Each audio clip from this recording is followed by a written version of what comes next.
The Roman Empire, a civilization renowned for its engineering prowess and military might, built its vast dominion not just with steel and stone, but also with the practical understanding of its soldiers' daily needs.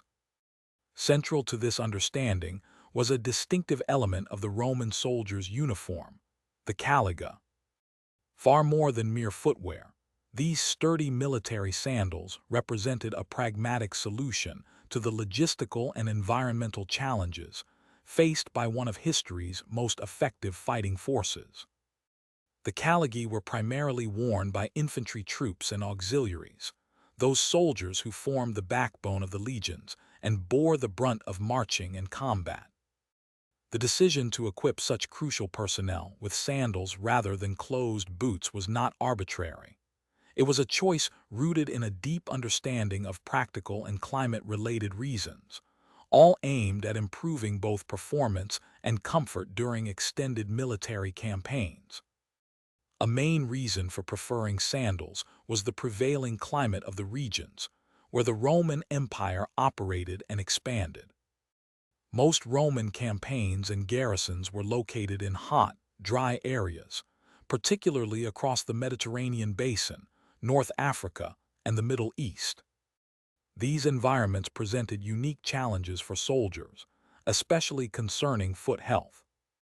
In these often sun-baked Mediterranean environments, sandals provided natural ventilation for the feet.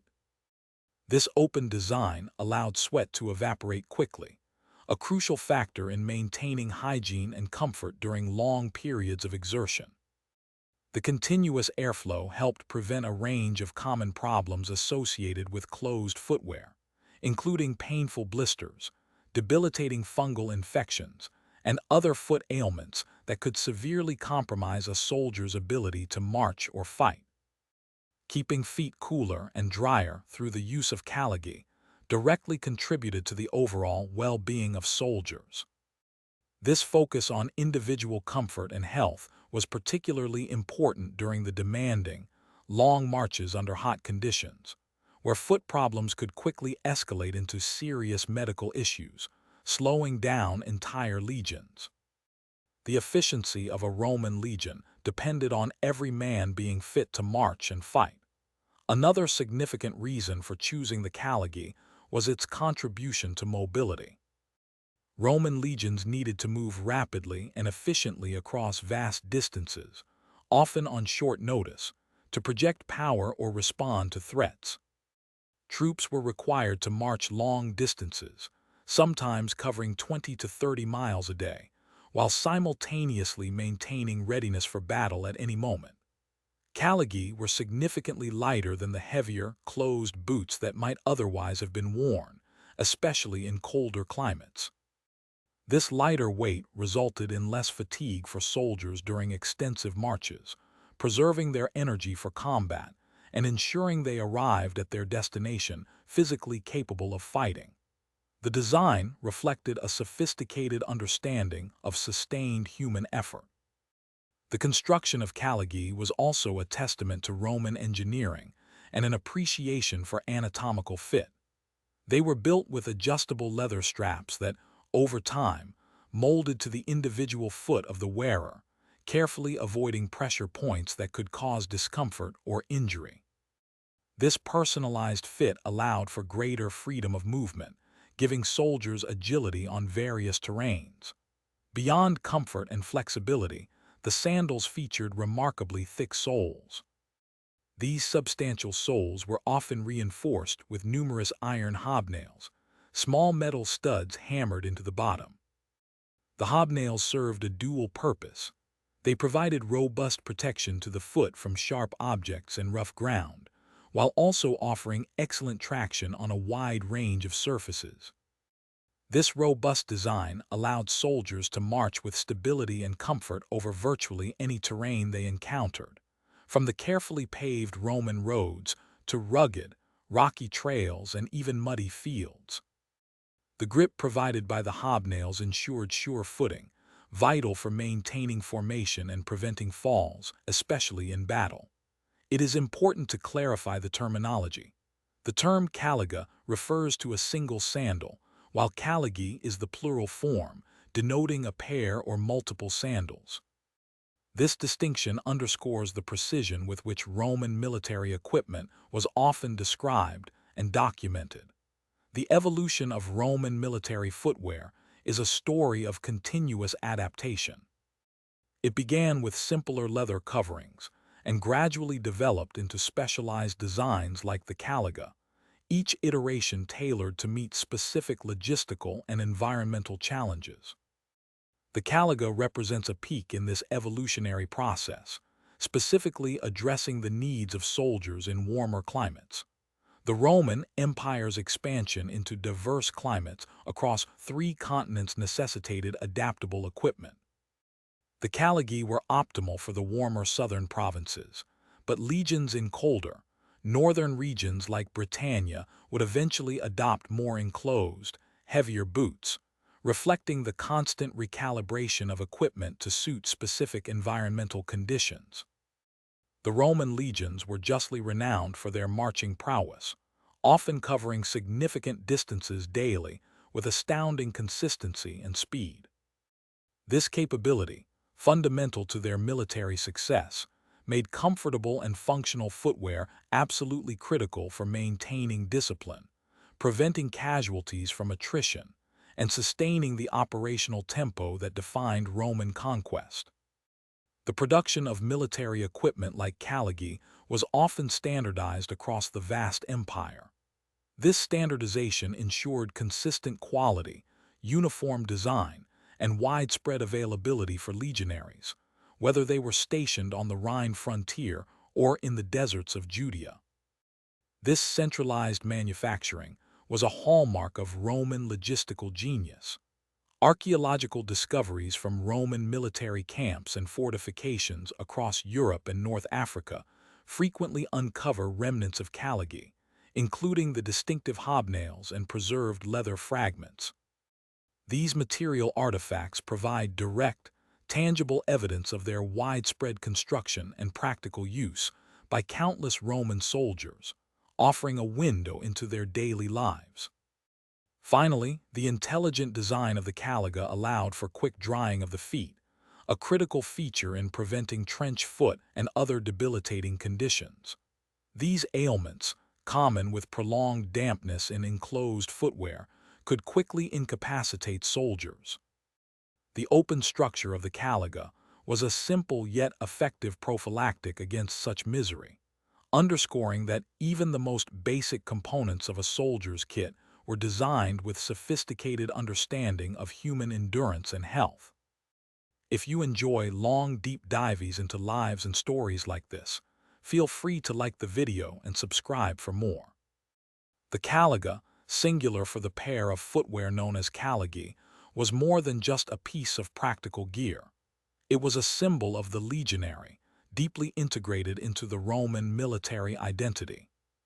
The very name Caligula, famously associated with the Roman emperor, was originally a diminutive nickname meaning little boot, given to him by soldiers because he wore a miniature military sandal as a child.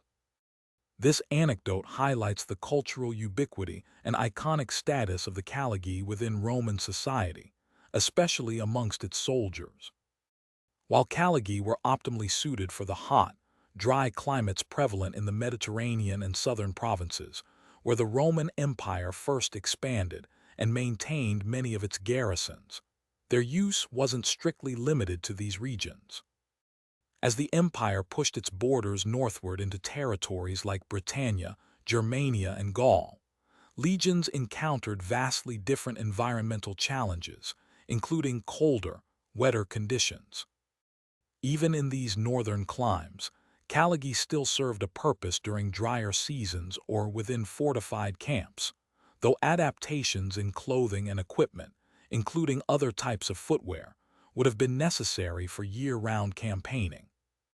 This demonstrates a broader principle of Roman military logistics: adaptability.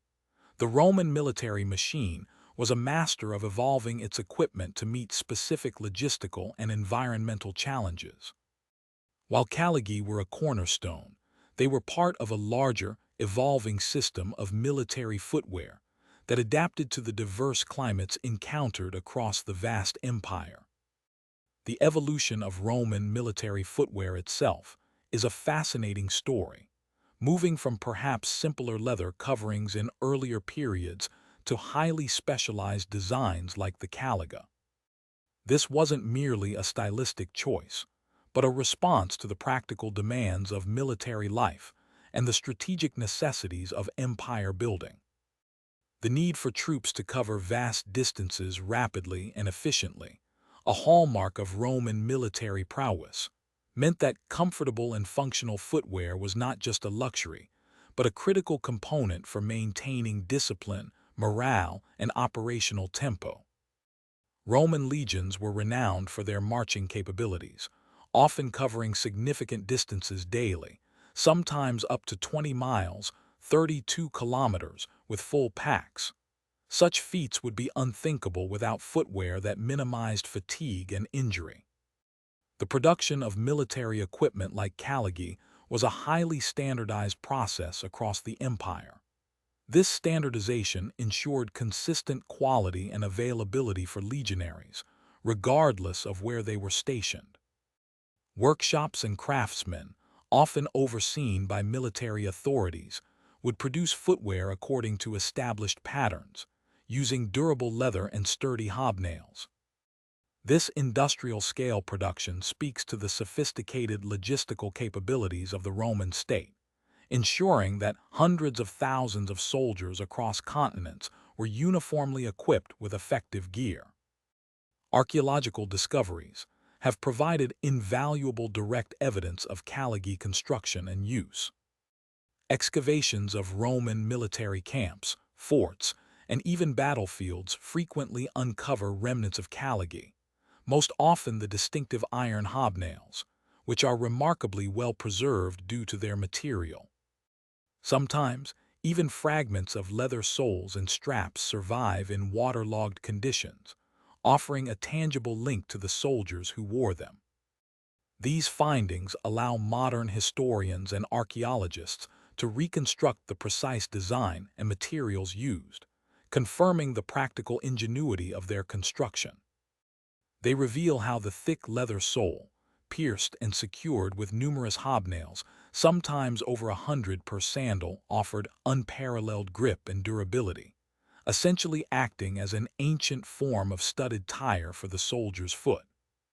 The strategic placement of these hobnails not only protected the sole from wear and tear, but also distributed weight evenly, reducing pressure points during long marches. The ingenuity of the caliga extended beyond mere protection and grip. The open latticework of straps, while providing ventilation, also allowed for the rapid drying of the feet. This was a critical design feature, particularly in environments where soldiers might encounter wet conditions, even temporarily. As previously discussed, the ability for feet to dry quickly was instrumental in preventing severe conditions like trench foot, which can arise from prolonged exposure to dampness and cold in enclosed footwear. While less common in the primary hot Mediterranean theaters, even there, unexpected rain or fording rivers could lead to damp feet. The caliga's design offered a proactive solution, minimizing the risk of such debilitating conditions that could quickly incapacitate a soldier and diminish the fighting strength of a unit. This foresight in design, focused on preventive health and sustained operational capability, truly underscores the sophisticated understanding the Romans had of human endurance and the demands of military life. Beyond the purely functional aspects, the caliga also contributed to the overall discipline and distinctiveness of the Roman legionary. The rhythmic crunch of hobnailed sandals on paved Roman roads would have been an unmistakable sound, a powerful auditory symbol of the marching legions. It was a constant reminder of the organized power and relentless movement of the Roman military. This distinct sound, combined with the visual uniformity of their equipment, contributed to the psychological impact the legions had on both allies and adversaries. In conclusion, The Roman caliga was far more than a simple sandal. It represented a confluence of practical design, advanced logistics, and a deep understanding of human physiology and military strategy. Its widespread adoption across the Roman Empire and its enduring presence in archaeological records testify to its effectiveness and importance.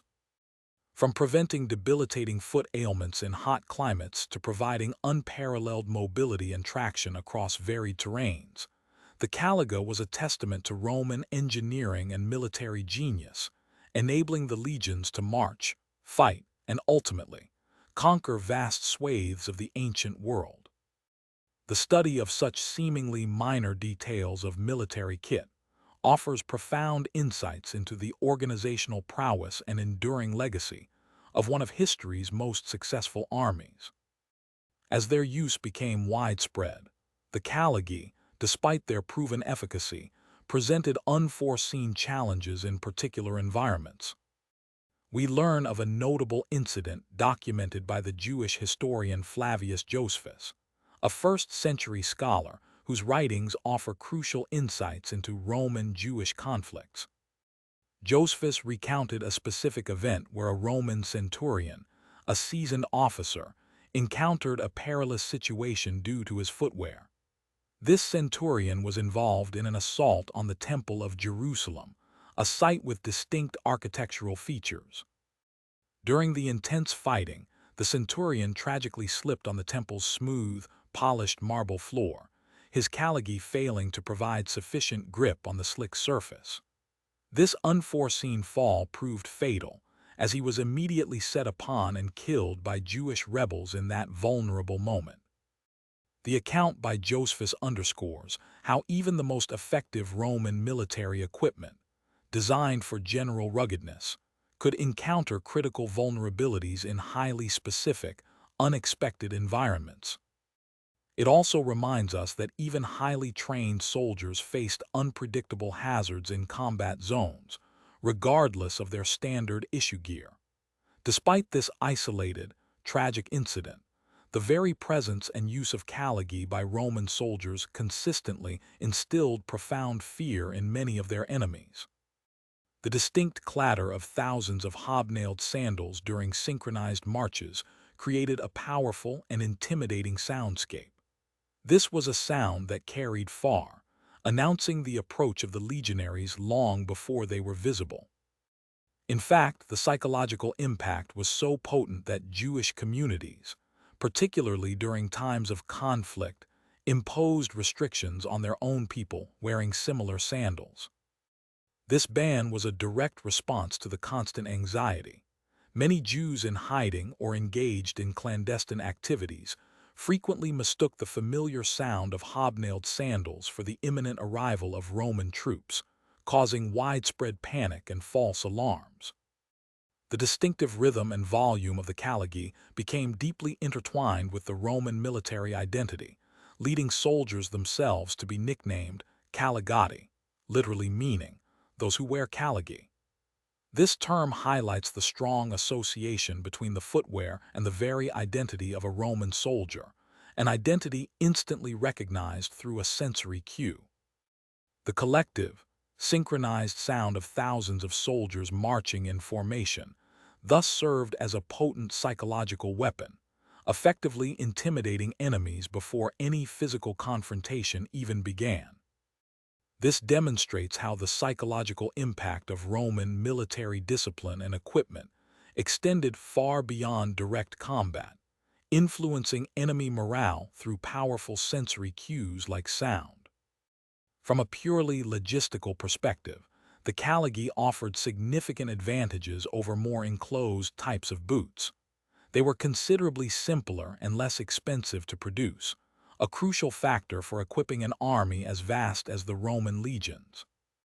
The sandals were crafted from tough, durable leather, most commonly sourced from cow or ox hide, ensuring they could withstand the rigors of campaigning. The leather was typically cut from a single piece, ingeniously forming both the sturdy sole and the essential upper components that secured the foot. An integral part of their design was the integration of hobnails, small iron studs hammered into the sole. These hobnails served a dual purpose. They securely fastened the layers of the sole together, preventing delamination, and crucially, they enhanced durability and traction on varied terrains. Furthermore, a key advantage in the field was that these hobnails could be easily replaced during campaigns, requiring minimal tools and expertise. This simplicity in both design and repair was absolutely crucial for an army constantly on the move and engaged in combat across the vast and varied regions of the Roman Empire. The ability for soldiers to quickly repair their caligae while on campaign prevented them from being left barefoot and vulnerable, which would have severely hampered their mobility and fighting effectiveness. The Roman army consistently prioritized functional and easily maintainable equipment, recognizing the immense logistical challenges of supplying and sustaining a vast empire. The mass production techniques, while rudimentary when compared to modern industrial processes, were nonetheless highly efficient for the ancient world, proving essential for equipping the huge numbers of soldiers in the Roman legions. Leatherworking itself was a significant industry across the Roman Empire, supporting not only military needs, but also a wide array of civilian demands.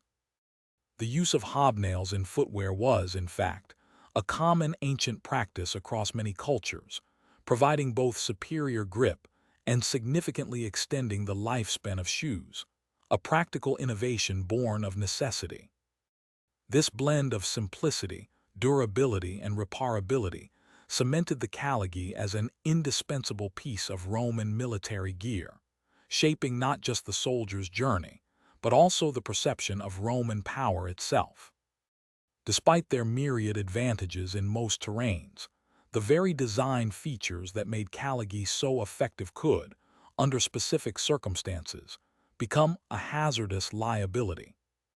The robust hobnails, while providing exceptional grip on dirt, gravel, and uneven ground, were notoriously treacherous on smooth, polished surfaces.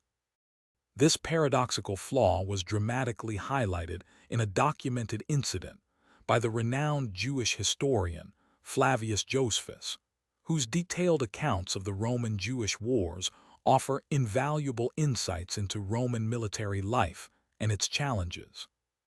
Josephus chronicled a particularly unfortunate event during the Roman assault on the Temple of Jerusalem, a siege marked by fierce resistance and brutal urban combat.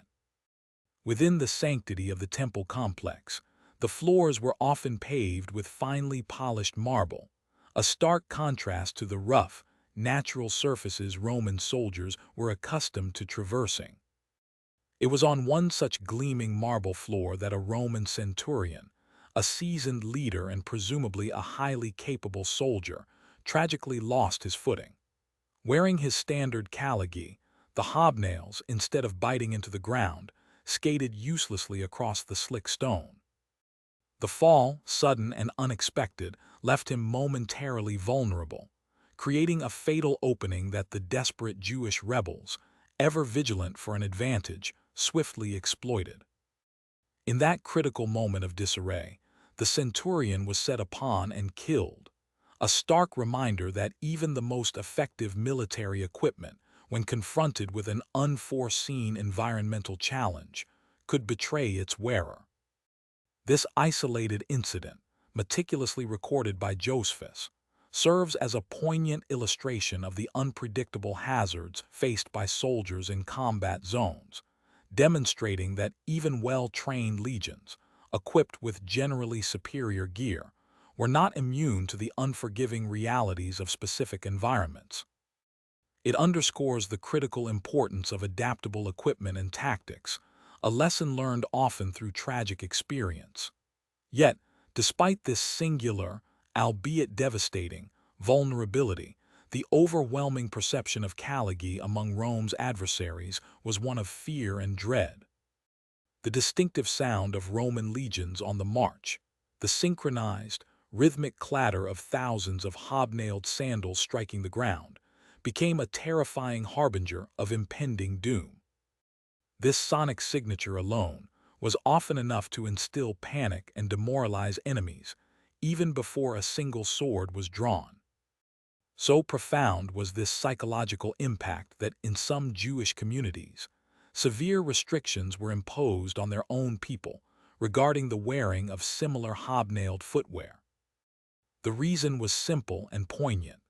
Many Jews in hiding, living under the constant threat of Roman patrols, would mistake the echoing sound of anyone wearing such sandals for the inexorable approach of Roman troops, triggering widespread alarm and fear. This deep-seated association between the footwear and the Roman army was so strong that Roman soldiers themselves acquired a famous nickname, Caligati, meaning those who wear caligy. This appellation, stemming directly from the distinctive sound and appearance of their sandals, was not merely a casual descriptor, but a powerful symbol of their identity, discipline, and the formidable power they represented. The synchronized clang and crunch of thousands of Caligati moving in formation was a deliberate, if often subconscious, psychological weapon. It projected an image of overwhelming force, perfect organization, and relentless advance, intimidating enemies long before any physical confrontation could occur. The psychological impact of Roman military discipline and equipment thus extended far beyond direct combat, subtly influencing enemy morale and perception through powerful sensory cues like sound. The very act of marching became a theatrical display of power, a percussive announcement of Roman dominion. This auditory intimidation played a crucial role in Rome's military campaigns, often breaking the spirit of resistance before battles even began. From a pragmatic and logistical perspective, the Caligae were an ingenious solution to the complex challenge of equipping a vast, mobile army.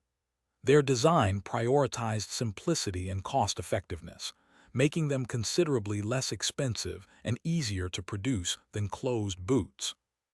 This was a critical factor for an empire that needed to outfit hundreds of thousands of soldiers simultaneously and replace worn-out gear continuously across a sprawling network of legions and auxiliaries.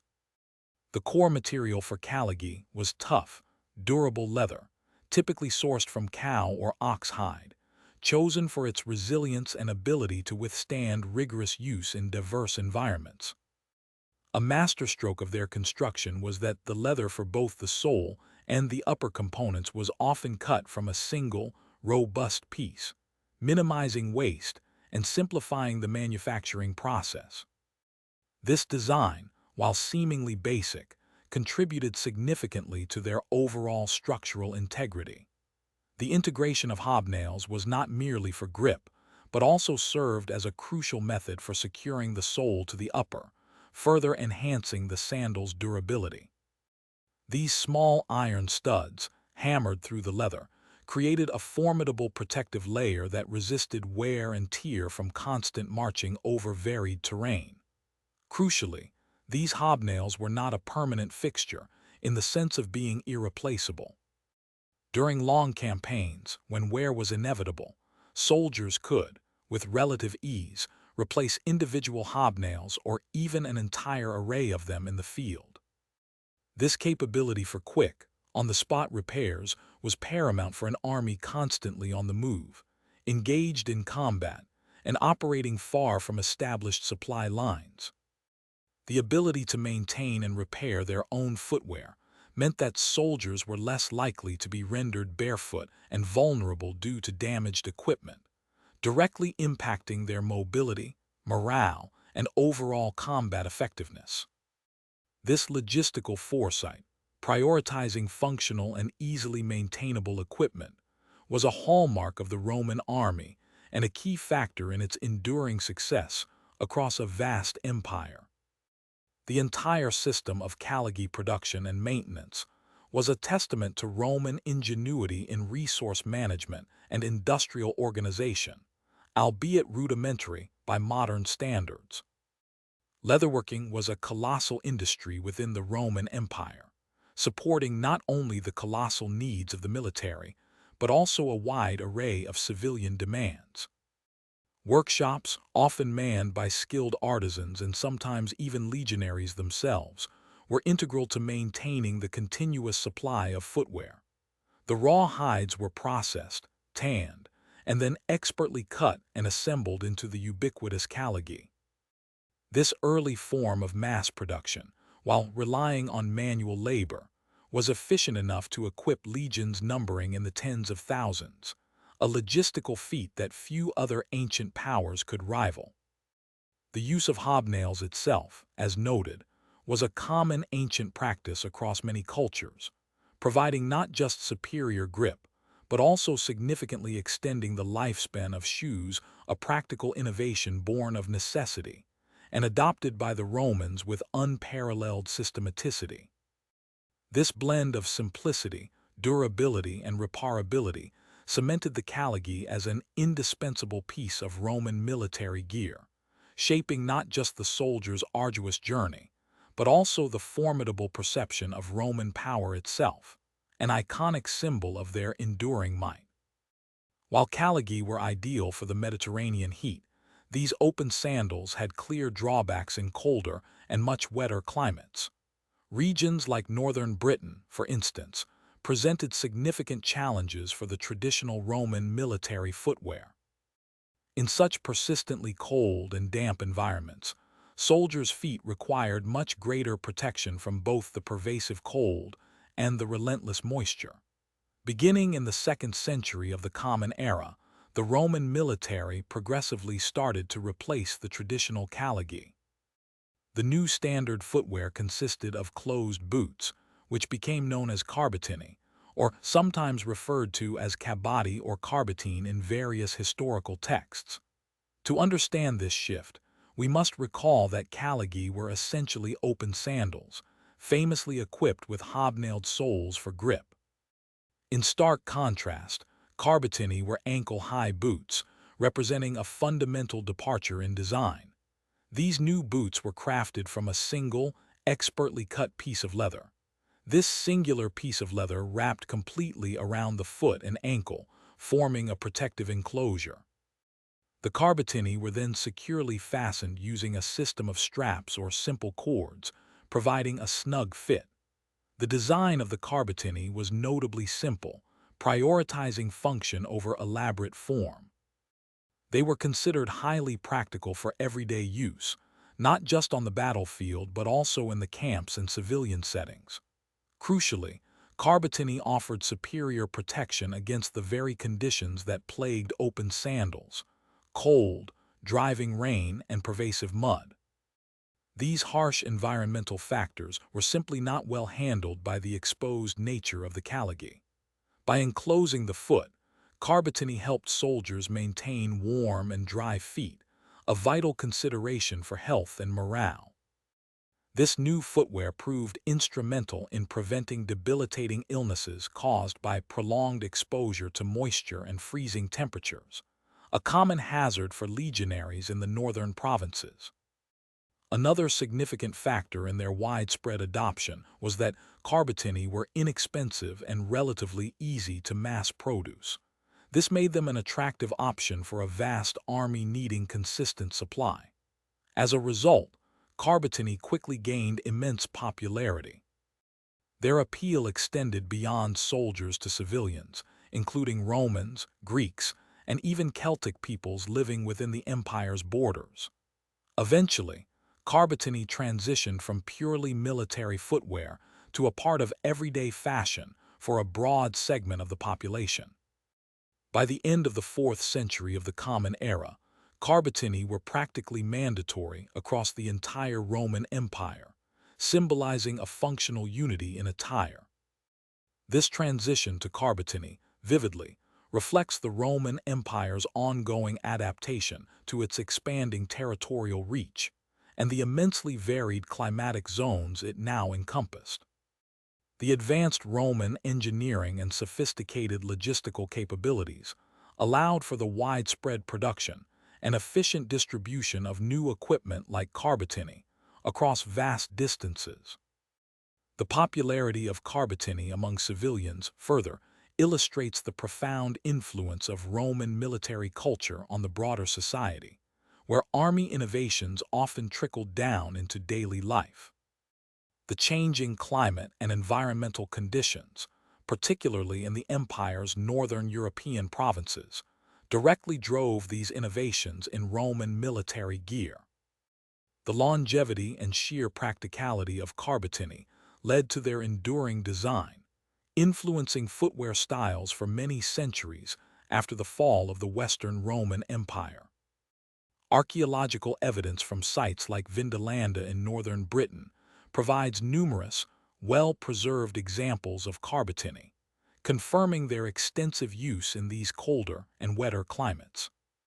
These findings highlight that the Roman military was not static in its equipment choices, but constantly evolved based on practical experience and pressing necessity, a hallmark of their enduring success. The term Carbatina itself likely derives from a Greek word, reflecting the rich cultural exchange and interconnectedness within the vast Roman world. The 2nd century of the Common Era, during which this transition began, marks a period of significant consolidation and refinement within the Roman military, including crucial logistical and equipment improvements that underpin the empire's continued stability and power. The inherent limitations of the venerable Caligae became strikingly apparent in the harsher, colder, and wetter climes of Rome's expanding empire. While perfectly suited for the sun-drenched Mediterranean, their open, hobnailed design offered scant protection against the biting winds, incessant rains, and pervasive mud that characterized regions like northern Britain. Here, the legions faced not just hostile tribes but an environment equally challenging, where feet, the very foundation of a soldier's mobility and endurance, required far more comprehensive safeguarding from cold and moisture.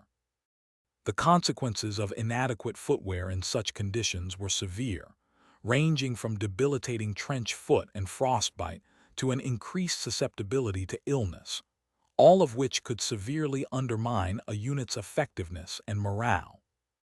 It was this pressing reality, a direct consequence of imperial expansion into diverse geographical and climatic zones, that catalyzed a crucial shift in military provisioning.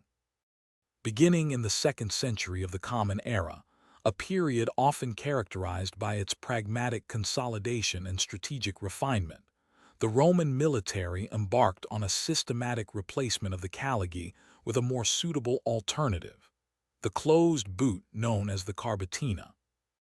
These ankle-high boots represented a significant departure from their predecessors. Unlike the open sandals, Carbatini were ingeniously simple, typically crafted from a single piece of leather that was skillfully wrapped around the foot and ankle, then secured with straps or cords. This design, while minimalist, provided a level of enclosure and warmth that Caligae could never offer. The protective advantages of the Carbatina were immediate and profound. Its closed form offered superior defense against the elements, shielding the foot from the chilling effects of rain, the debilitating grip of mud, and the penetrating cold. This crucial protection meant that soldiers could maintain warm and dry feet, significantly reducing the incidence of debilitating conditions like frostbite and trench foot, which were endemic in colder, damp campaigns. Such preventative measures were not merely about soldier comfort.